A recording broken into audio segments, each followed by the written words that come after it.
How valuable to you is Google? How often do you Google something to find out anything? What does it cost you? Zero. Please, nothing is free. I'm thinking people are foolish if you believe you can go onto the internet, sign on to a social media site, and expect to have privacy. That's ridiculous. How do these companies make money? Seriously, Google makes money by knowing where you are, what you're buying, who you're with, who your contacts are, who you last talked to, where you're eating your dinner. This is how everybody makes money. And to think that you're going to get these free services, seriously, if you want to use free services and you're paying nothing for them, why then are you upset that they're taking the data that you input and selling it? I mean, to expect privacy in this world where hackers can see anything, the government can see anything, that our telephones, our smartphones are designed to spy on us. They have application interfaces that let them access your location, your contacts, who you're calling, what you're buying. Why? Because marketers pay a lot of money for that. You know, once you log on to the internet, your privacy is gone. So you have a choice. Keep your privacy or go, okay, well, I'm going to be very careful about what I input. You know, people ask me for my phone number, I just don't give it to them. You know, certain information you do not get. And if I cannot get onto your site, then I'll go somewhere else. Why do we accept smartphones that have the capacity to find my location, turn on my camera, turn on my microphone, look at my contacts, see who I last called, find out what I'm buying on Amazon or what have you? Why do we accept that? Because this makes our life easy. I expect everything that I put into the internet to be taken away. If you put it on the internet, someone's going to get it. It's a fact of life.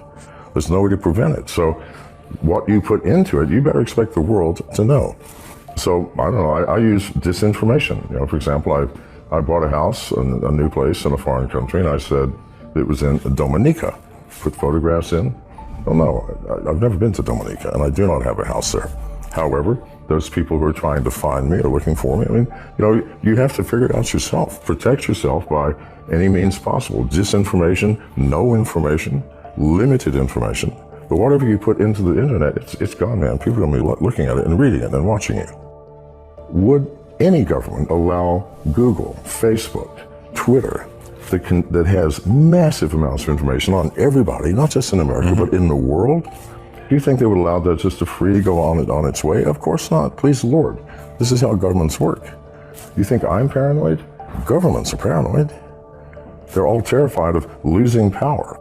2.5 years ago, someone took 21 million records from the United States Office of Personnel Management. That means everybody with top secret clearances, everybody who has ever worked for the U.S. government for the past 50 years. Good God Almighty. Do you realize what a major coup that would have been in a war? An act of espionage of the scale of which has never been attempted. And it's, you know, some random person in Russia or China probably wandered in and just took it. It's so easy to do. A cyber war would be a very inexpensive war. I mean, Korea has 2,100 hackers. It's a group of government hackers with the capacity to literally take down any country in the world, including the U.S., by any number of ways, hacking into our power grid, shunting the electricity in such a way that all of our transformers burn out across America. Now, we have no electricity. How do you repair it? I don't know. All of our repair tools are electrically operated. Everything goes south. We don't have any electricity to run the plants to create the food and can them and ship them so that we can eat. We don't have the electricity to create fuel from raw oil. We have nothing to run our cars on. We have no lights. We have no heat. Hospitals are down. We have no emergency services. Think about it. Now, there's no nuclear war that could ever achieve that. There would always be pockets of we would still have something. But no, if hackers really wanted to attack America, a couple of thousand could bring us down financially. Why don't they? We probably have the ability to do the same thing to them. But no, this is, you know, we have let things get out of control, and we've done it because we are lazy. Over half of all smartphones, both iOS and Android, are infected with keystroke logging software. This is a known fact. People pay these pornography sites for the ability to put their key logging software on your phones.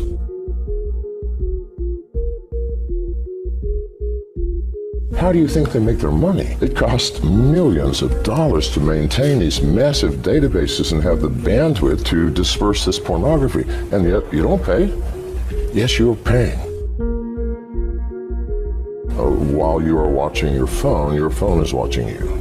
This is just a fact of life. The operating system is designed specifically to watch you, listen to you, find out where you are in order to help you.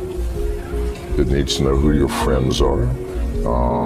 It needs to know what you're saying in your text messages. It needs to listen to you sometimes. And so you're looking at your phone and you have all these facilities, but it is the world's greatest spy device, designed as a spy device. Now, there's nothing wrong with that as long as the person spying on you is spying on you for benign reasons, meaning maybe they just want to sell you something. I can choose to say no. But hackers use those same facilities. They are built into the operating system. So if a hacker gets access to those facilities, they may choose to empty my bank account without my permission or knowledge, or to steal my identity, or to start charging things on my credit cards, or if I have a Bitcoin wallet or an Ethereum wallet, they can empty my wallets. This is the facts. This is not science fiction. This is not me being paranoid. The antivirus paradigm is no longer functional. It doesn't work. I said this 10 years ago, and I'm the person who invented it. So people should listen. I mean, if I invented it and I built the first antivirus company, viruses are not the problem. By the time hackers have planted malware in your system, it's way too late. Hackers spend weeks, months, or sometimes years sniffing around in your system, taking what they want before they even plant malware. But you can find the presence of a hacker in your system so easily. Every hacker has to go through certain steps in order to break into any system and do damage. The first thing they have to do is get through the firewall, and all firewalls have holes. It's impossible to build a firewall that can keep out all hackers. It just can't be done. They have to get through the firewall, and then they have to find out where they are. And so what's on this net? So they sniff every device on the network. You have people, I mean, I've even heard people at Google say that if you have nothing to hide, you have nothing to fear. Well, I've never heard anything crazier. It's insane to say, if you have nothing to hide, you have nothing to fear. We're all humans. We are living in an imperfect world. Over half of all smartphones, both iOS and Android, are infected with keystroke logging software. This is a known fact. Every pornography site in the world, if you have ever, I'm sure nobody here has ever looked at pornography, but if you have, then you have keystroke logging software. How do you think they make their money? See, this is the issue. It costs millions of dollars to maintain these massive databases and have the bandwidth to disperse this pornography, and yet you don't pay? Yes, you're paying. The instant you visit the site, if you have an Android, for example, the site runs a JavaScript which sets the download unauthorized application flag. The very first video that you watch, you now, because that's a click-through, you clicked, you did something, said yes, oh good, that's yes, I'll do that. Downloads, first and foremost, a remote rooting function. If it's an iPhone, a remote jailbreaking program. All can be remotely rooted now. After it's rooted, they download a keylogger, and all this takes just a matter of seconds. And from that point on, somebody is watching every single one of your keystrokes. Now, people pay these pornography sites for the ability to put their keylogging software on your phones. Why? Well, maybe they're a Bitcoin aficionado, and they're going to see, do you have a Bitcoin wallet like Mycelium or what have you? Yes. Well, they're just going to hang around until you access it and input your keys or your passwords, and the next day, your wallet's going to be empty. Or maybe you do online banking, all right? You have a password, you have an application. The very first time you've logged into your bank to check your balance or do anything, they go, thank you very much. And the next day, your bank balance will disappear. Now, why has this not happened to you already? Because hackers are not stupid. In order to take something, they have to download additional software. If they only take 400 or 500 people's bank accounts in one day, then the next day, the white hat hackers are going to say, this is how they did it. Everybody, you can protect yourself. No, they're going to wait until one day this year or next year, and 100 million people in one day are going to have your bank accounts eradicated. Zero balance, or your identity will be stolen, or your Bitcoin wallet will be emptied. Or maybe they've been watching your keystrokes to see if, maybe you're saying something to a friend or a lover that maybe could compromise you. Maybe they can blackmail you. If they get lucky, you might be a United States congressman or a senator, in which case, now not only do they have money, they have power. And the Russian cyber mafia and the Chinese cyber mafia are so powerful. They pay literally hundreds of millions of dollars to these pornography sites to allow them to access your smartphone so that at some point they can utilize that. Now, you said, how secure are they? Well, they're not. They're not. Neither the alt currency wallets nor anything else in the cloud. Because what is the cloud? We haven't thought this through, people. The cloud is a place where I'm going to store data.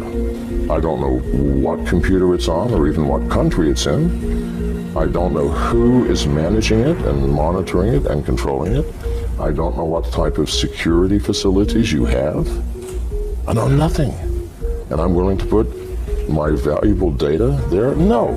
Why would we do that? Now, if it's something I don't care about, that if you steal it, I don't care. It's a list of books I read. I'll just recreate it from the web. But if it's something that matters, it's like saying, we've all agreed now we have secrets, yes? Why don't you let me keep your secrets? Why should you be burdened with having to keep your secrets? I mean, you've got too many stories to tell. Why don't you give it to me and let me manage it for you? Isn't that crazy? And that's what we're doing with our, quote, secret data. That is data we don't want to have stolen from us or taken or accessed.